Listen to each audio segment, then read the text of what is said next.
these cases. Advocate Patui ha ya rata ho nama ka ho itokolla ha kronye mosebetsing empa o ya dumela hore ho bile le ho se bone ditaba ka lehlo le leng ditabeng tsa mosebetsi. There has been extensive reporting about the fact that there's been interpersonal relations that affected this, and as I said, in any very, very high stakes, high pressure environment, there's bound to be tensions and professional conflicts, but we work through them. NPA ile ya bozwa ka lesisithe ho tshushiseng batho ba neng ba amea dinyeweng tse ileng tsa hlahela commission ya nnete le poelano. Ibe se hlolehile ho nka qeto ka botjhutjhisi nyeweng ya Craddock 4 ya 1985 le ha NPA ne se tsona go fihlela ka la 2 Tshitwe selemo se hodimo.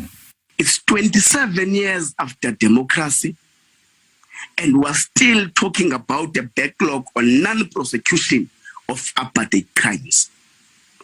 Crimes that have been declared to be crimes against humanity. It's not acceptable, Chair. NPA ya dumela hore ho dieha ho nka diqeto ha o amohelehe mme ho bakwa ke mabaka a sepolotiki.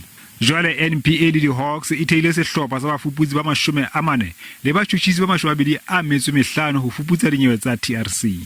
I agree. I have the same questions as the head of the NPA.